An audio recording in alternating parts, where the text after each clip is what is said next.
ka Meghalaya Pradesh Youth Congress MPYC bat Mahila Congress hagas ngi pale kila pelong ya gejing yaki ha nong ba shlong pan persya ya gejing pentrika mega Citizenship Amendment Act CAA ka MPYC ha gejing lam President Samla Andrian Kain Milim kila le ye lompat ba ru hakmat ka office troikam jong ka Meghalaya Bharatiya Janata Party pan penpau ya gejing persya ya ka sarkar pedeng bayalam da ka BJP ka ba la penyai sekmat ya gejing troikam jong ka CAA hapok kari India Hani kum ki dekat jong ka Meghalaya Pradesh Youth Congress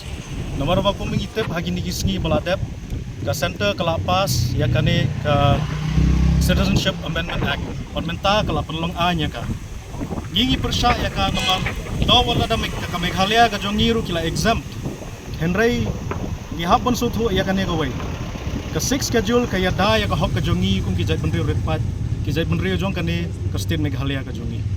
henry ngitep ka jingle jong ka BJP hakaba kala weng ya ka article lai nyo pho ka ba ya dai ya kata ka hop jong kinong Kashmir ho menta ki exempt yangi henry lesi haki sngi ki bonwan kin persang bon weng saya ka 6 schedule khnam bakin long ya ka an ka bolong pura habaro ka way kari India ka jongi hingi sham bakani ka CAA ka jingle jong ka ka sarkar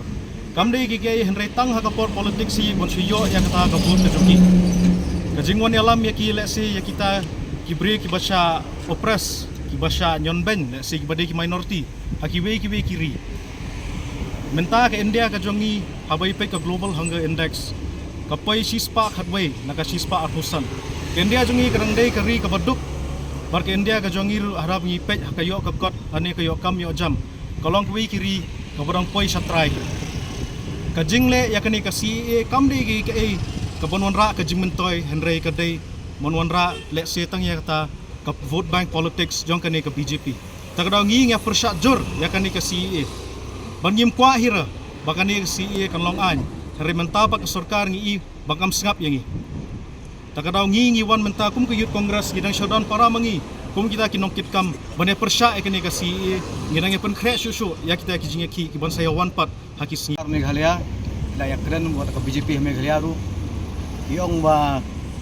ta ka Meghalaya jungi la exam na ka si henry dalalong citizen dalalong tikinong song ka India kita kinong Bangladesh kay ka an ka bala pan khang keep kinwan sa Meghalaya nomor ka constitution jung India ka ong ni the rights to reside and settle in any part of India tikinong Bangladesh ki bayo citizenship menta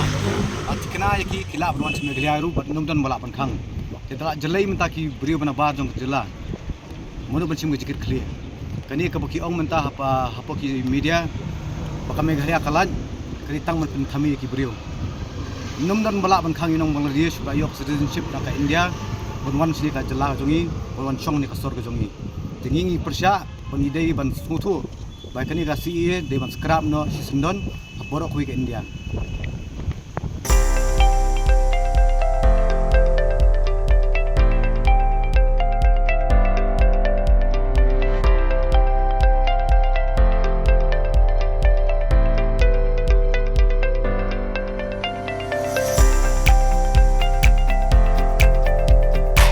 Citizen first is our motto. We believe that our citizens need to be connected with government for faster and efficient service delivery. I'm happy to announce that we are coming up with a dedicated CM helpline call center